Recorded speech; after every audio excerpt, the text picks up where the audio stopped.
ரோமோ Tamil viewers எல்லாருக்கும் வணக்கம். இப்போ பாண்டியன் ஸ்டோர் சீரியல்ல இன்னைக்கு என்ன நடந்துச்சுன்னா, பாக்கியம் வந்து தங்கமேல் கால் பண்றாங்க. எடுத்தோன்னே நீ நல்லா இருக்கியா, வீட்டோட நிலவரம் என்ன எல்லாத்தையும் விசாரிப்பாங்க. தங்கமேல் அவங்க அம்மாட்ட வீட்டில் நடந்த பிரச்சனையெல்லாம் சொல்றாங்க. கதிர் வீட்டு செலவுக்கு பணம் கொடுத்தான், அது ஒரு பெரிய பிரச்சனை ஆயிடுச்சு அப்படின்ற மாதிரி சொல்றாங்க. கடைசியா நடக்குதுன்னா, பாக்கியம் வந்து தங்கமேலுக்கு ஒரு முக்கியமான ஐடியா கொடுக்குறாங்க.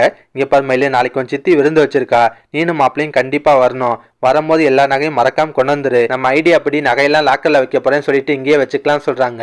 அதை கேட்டு தங்கமேல் பயப்படுறாங்க. அம்மா இதெல்லாம் சரி வருமாம்மா, சொல்லாம இப்படிலாம் செஞ்சா ஏதாவது பெரிய பிரச்சனையா போதுமா, எனக்கு ரொம்ப பயமா இருக்குன்னு சொல்றாங்க. ஆனா பாக்கியம் வந்து அதெல்லாம் ஒண்ணும் இல்ல, எல்லாத்தையும் நான் சமாளிச்சுக்கிறேன், மறக்காம நீ நகையை மட்டும் கொண்டாந்துருன்னு சொல்லுவாங்க.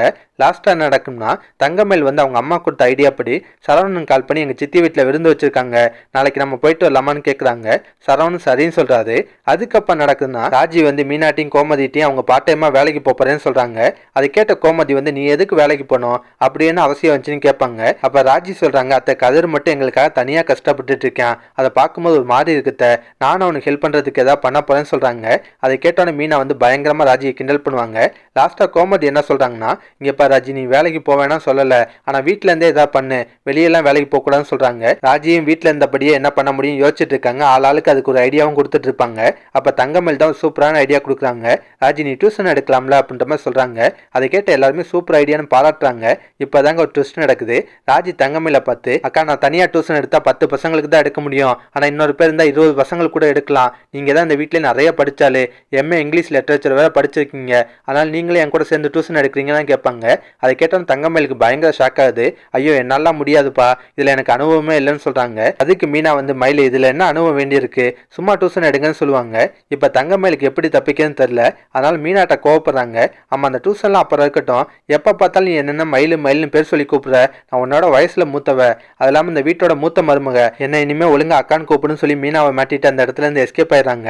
அதுக்கப்புறம் நடக்குன்னா, தங்கமேல் வந்து சரவணுக்கு சாப்பாடு கொண்டு போறேன்னு சொல்லிட்டு கிளம்புறாங்க. ஆனா கோமதி தடுக்கிறாங்க. நீ ஏமா வெயில அலைஞ்சிட்டு, அவனுக்கு கால் பண்ணா அவனே வீட்டுக்கு வர போறான், தேவலாம அலைய வேணாம்னு சொல்றாங்க. அதுக்கு தங்கமேல் வந்து இல்ல அவரை ஏன் தொந்தரவு பண்ணிக்கிட்டு, நானே போயிட்டு வந்துடுறேன்னு சொல்றாங்க. அந்த டைம் பார்த்து கரெக்டா பாண்டியன்னு வந்துடுறாரு.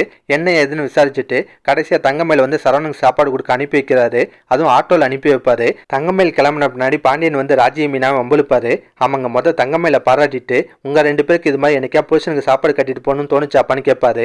ராஜி மீனாவும் அமைதியா இருக்காங்க. அப்ப பாண்டியன் லைட்டா குத்தி காட்டுற மாதிரி பேசுவாரு. கண்டிப்பா தோணி இருக்காது, இதுதான்ப்பா பெரியவங்களா பார்த்து பண்ணி வைக்கிற கல்யாணத்துக்கும் காதல் கல்யாணத்துக்கும் உள்ள வித்தியாசம் அப்படின்ற மாதிரி குத்தி காட்டுறாரு. லாஸ்டா நடக்குன்னா, சரவணன் வேலை பார்க்குற இடத்துக்கு தங்கமேல் சாப்பாடோட வராங்க. அவருக்கு சாப்பாடும் பரிமாறுறாங்க.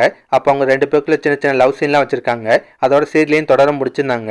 இதுக்கப்புறம் நடக்க வாய்ப்பு இருக்குன்னா, பாக்கி ஒரு பிளான் பண்ணியிருக்காங்களா, அது அப்படியே நடக்க வாய்ப்பு இருக்குங்க. அவங்க சரவணன் தங்கமேல் விருந்து கிளம்பும் போது தங்கமேல் எல்லா நகையும் போட்டுட்டு கிளம்புறாங்க. போன தடவை குழல் இருந்தாங்க, அதனால தடுத்துட்டாங்க. இந்த தடவை தங்கமேல யாரும் தடுக்க மாட்டாங்கன்னு தான் நினைக்கிறேன். தங்கமேல எல்லா நகையும் அவங்க அம்மா வீட்டுக்கு கொண்டாந்துருவாங்க.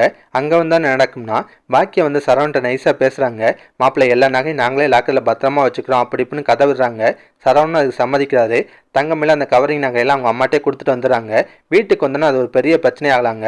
ஆமாங்க, தங்கமேல அவங்க அம்மா வீட்டில் எல்லா நகையும் கழட்டி கொடுத்துட்டு வந்தாங்கன்ற விஷயம் வீட்டுக்கு தெரிஞ்சுன்னா பாண்டியன்லாம் கண்டிப்பாக கோவப்படுவாரு. இப்படி ஒரு விஷயத்தை செய்யறதுக்கு முன்னாடி எங்கள்கிட்ட எல்லாம் அனுமதி கேட்க மாட்டீங்களா, பெரியவங்களை கேட்காம நீங்களே முடிவு எடுக்கிறீங்க அப்படின்ற மாதிரி கோவப்பட வாய்ப்பு இருக்கு. இல்லை சரவணும் தங்கமேலும் இந்த விஷயத்தை வீட்டில இருந்து மறைக்கவும் வாய்ப்பு இருக்கு. என்ன நடக்குதுன்னு வெயிட் பண்ணி பார்ப்போம். இதெல்லாம் பற்றி உங்கள் கருத்தை நான் மறக்காம கமெண்ட்ல சொல்லுங்க. இந்த வீடியோ பிடிச்சனா ஒரு லைக்கை தட்டுங்க. நம்ம சேனல் ரோமோ தமிழ் ரிவ்யூ இதுவரை சப்ஸ்கிரைப் பண்ணலாம், ப்ளீஸ் கைஸ் சப்ஸ்கிரைப் பண்ணிக்கோங்க. நான் உடனே சீரியல் அப்டேட் கொடுத்துட்டே இருக்கேன். Bye guys.